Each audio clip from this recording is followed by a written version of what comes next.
What's up guys, Abrom here from Abrom Vending. In today's video, I'm going to I'm going to tell you how to start a smart vending business. Not a traditional vending machine business where you have these big bulky machines that weigh about 1,000 pounds. They're freaking 12 feet wide. They're super ugly. Nobody wants those. All the people we talk to about putting in a store in their particular location, they don't want traditional vending machines because they're super ugly, they're bulky, they always break down. Even if you get a new one, you're gonna have to figure out, how do I fix these moving parts, because they all have like a lot of moving parts, like the coils and things like that, and they can break. And also you got to deal with cash. Like if you have one of those traditional vending machines, you have to start your own card reader, and also you have to deal with the whole cash thing. Like that is super sketchy. You gotta deal with like a lot of theft. You gotta think about people, coming up behind you while you're trying to stock the machine. You got this wad of cash on you. It just seems sort of dangerous. So we are in the smart vending business, meaning that we offer smart stores, which are cashless, and it's all through credit cards. You can tap, swipe, pay, tap, swipe, insert to pay, right? So you use tap, open the door, get whatever you need. You get charged when the door closes. Just sort of similar technology like they have at the airports or like big football stadiums, basketball stadiums, baseball stadiums, that type of technology. So I got like a little list here that I'm going to read off, kind of like how we started our smart vending business. Um, because first of all, I'm not a, I'm not a. This is my first time ever doing a business like this. I have a previous business doing design and things like that. I also work as a designer, so that skill set helped me with a lot of things here. So it's like knowing how to run a business, because I ran one before, but and also having a design background really helped me with a lot of things, and you're gonna be able to see those things. So the first thing I would say is you need to come up with a business name. And when you have to come up with a business name, make sure you go to your local state's business name search and you put in that name. Because what you don't want to happen is you come up with like a great name and then somebody else already has it. Then you got to figure out how to come up with a different name or a variation of that name. So just make sure you have that. And once you get that verified, then you need to try to get the domain for that business name. If you can't find the exact match, you need to come up with like a variation so you can actually use it. And you want to go with like a .com, because that's what people are traditionally going to try to type in, and they have a better search capability to them. That might have changed, but you want to avoid the the boutique ones like .co, .io, AI, because those are like started like usually use those. All right. The second thing is you need to contact your CPA and where you live, or whatever they're certified at. So the reason why you want to contact your CPA is they can help you set up your LLC correctly. I mean correctly. I tried to set up an LLC once by myself. I did it wrong. Had to contact my CPA. Had to pay double money because I paid to do it wrong. Then I had to pay to do it right. So just pay to do it right once. And so you contact your CPA. The cost is around like $400, maybe $500. That's how much we kind of paid for our CPA to set up our LLC, get our EIN, do our tax filing status as an S corp, and also he got our tax exempt license for the state that we're in. Because when you do have these vending businesses, depending on what type it is, considering it's a uh, smart vending machine, which is a cashless system, and that it is technically an unattended retail space, you have to collect taxes on those things. So that's the reason why you get a tax exempt license. So when you go and buy products, you can buy products that are tax exempt, and then you can now sell those products within your store. So third thing you need to do is you need to get a bank account. So you need to go to your local bank, whether it's, I don't know, Wells Fargo or Bank of America, Truist, B of A, whatever you need, whatever you're current bank is. Maybe you want to do a different bank, whatever, maybe Chase. You can do that too. So just make sure you contact your bank, set an appointment, go in, tell them what you're trying to do, trying to start a business, bring in your all the information that your CPA gave you, like your EIN, your articles of operation, your certificate of actually that you get from the state that you are a legitimate LLC business, because they don't need to see all that stuff, all the documentation. It's a lot of documentation, and it's a long time in an office. And also they need to see, like, if you're a 100% owner or a 50-50 owner. I'm a 50-50 owner with my wife, so she has to come in as well, sign paperwork, bring your IDs, etc., etc. Then you can get like a debit card in your bank account, and then from there you can start applying for, you know, funding that you need to get. So you might want to apply for a loan, maybe you want to apply for, I don't know, like a credit card, whatever. You need to have all that information so you're able to do that through your business. Because what you don't want to do is you don't want to actually mix personal with business. You don't want your business expenses or your going to your personal account, because that is a CPA's nightmare, the accountant's nightmare, because they don't know what's what. And so whenever you're buying product or doing any service for your business, make sure you put it on, make sure everything comes out of your business bank account or your business credit card, or however you're funding it. It needs to go into the actual business account. So it's easier for your CPA at the end of the year to actually do your taxes. So you don't want to get audited and have issues and have to pay the government back so much money. All right, so another thing that you need to do is you need to brand yourself. So this is where being a designer actually really came in handy for me. I was actually able to get the website made myself. So I did that. I created the logo myself. I created the brochure myself. I created the service proposal myself, the product list myself. So I did all those different types. Also the business cards. I was able to make the business cards myself also. So that's super handy when you have a design background. You're able to actually leverage the skill sets that you have to create these things. So branding yourself is very important. Make sure you get all those things made. And also one other thing you need to do is you need to come up with like a service agreement or a contract. We don't do contracts. We do a service agreements where we come in, we do a 90-day trial period, and if you want to continue, we just keep continuing. So if you want to make like a contract, you can visit a website like Rocket Lawyer.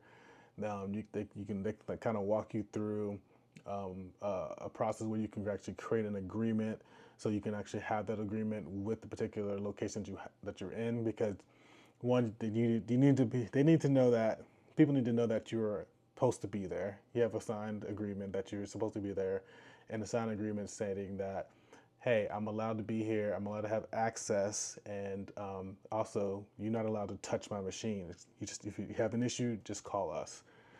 So that's what you need to do as far as like branding yourself and come up with agreements and things like that. And so the other thing you need to do is you need to look for like distributors. So like your local food distributors or places where you can get snacks locally, maybe even nationwide. You can also look into like Sam's or Costco or different places like that, because once again, you need to source these products to put into your machine. And so when you go to like a Sam's Club or a Costco, you connect with some sort of like distributor, you're gonna have to have that tax exempt license, so you can actually buy items tax free. If not, you can't buy items tax free, and then you're gonna have to figure out your costs based on the tax that you just paid, and you also have to pay those. And then you also have to pay taxes to your state on the taxes that you just paid on that product. It's crazy. So make sure you get your tax exempt license. You don't want to have the double tax, right? And so once you get your tax exempt certificate, you can get an account with these different distributors in Costco and places like that, and then you can start, buying products and things like that going forward. Another thing you need to do is you need to kind of research what type of smart vending you want to offer. Like what type of company you want to offer. You want to offer like a super cheap one or a really high-end class one like that we have. And so you can go with companies like 365, Micromart, Haha, and some other ones. So depending on your budget, You need to figure out what type of machine that you want to offer, but also think about the place that you're trying to put this machine in. If you're thinking about like a low budget area, you might not want to put a super high dollar machine in that area, and because it's not going to make you that much money. And also, if you're thinking like apartments or nice gyms or office areas, you might want to think of like a higher end machine that we offer for our particular clients, because one, they don't want to see that big bulky machine in there, and also this is a nice looking, sleek way of um, you know, presenting products to their employees, their members, their staff, whatever. It's not just, and also the machines are super cool. They look really nice. All right, so look into the type of machine you want. So the type of machine that we have costs us around. We paid cash up front for it. It costs around like 9K. This because we didn't want to lease it. We wanted to own it outright. But you can lease it if you meet a certain criteria. And so what we look at is, you got to look at certain foot traffic. So you want to look at, some places might want you to have like 200, people going in and out per day, which is going to be kind of hard because that's going to be like a really big office or in a really big apartment. Then you turn to go to an apartment, you got to deal with like the people that own all these apartments, like a Gray Star, and you got to figure out, how do I get into Gray Star and becoming a vendor? Because you're so small, it's going to be kind of impossible to do that. So you need to weigh your options. So what we do is, it's like, all right, if it has 100 or more, 150, like, daily foot traffic, we'll probably put a machine in a location. Anything less than that, we won't do it. And so just make sure that you understand, like, you need to have a high traffic area for these machines, because you need to make money. You want to make money on this. And also, when you're actually pricing your products, you want to make sure you do it at 100% markup. If something costs $1, you need to sell it for $2, because within that, the 100% markup, you're gonna have to pay transaction fees, processing fees. You pay your CPA, like we do. We pay our CPA to do all our taxes at the end of the month. The sales tax you need to have to collect.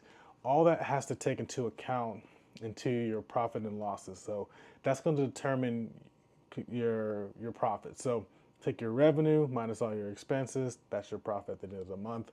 So people get mistaken thinking like, oh, I generated $10,000 worth of money, but they get like $9,000 worth of overhead and expenses. I mean, that's very extreme, but they made $1,000 in profit. But at the end of the day, you need to get that job lowered. You want to be around, as far as profit margins go, at the end of the day, after you pay all your expenses, you want to be around 30 to 40%, something like that. That's pretty good.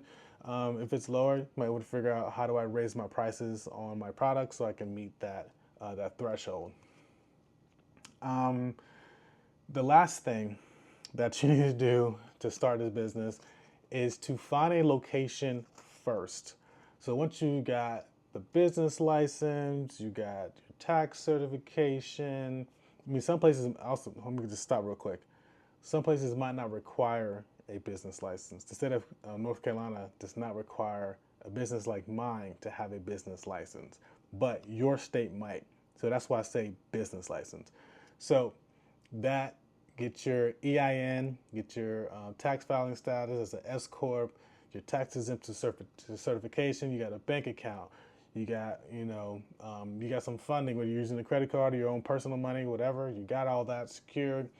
You branded yourself. You created your logo, your brochure, your service proposal, your service agreement, all your different contracts, things like that. Your logo and your business card. So now you can go and brand yourself. And then looking at distributors like Sam's Club, Costco, other local distributors in your area, depending on what type of products you want to sell. Make sure you get all those things. Research into the type of company you want to work with, because that's going to be your ongoing relationship with them. So you want to build some rapport, and also you need to be, pretty, on board with their product and their mission and what they actually stand for. Because also customer service is a huge one. So if you work with a company that has horrible known customer service, you're going to be in for a wild one. And lastly, find your first location.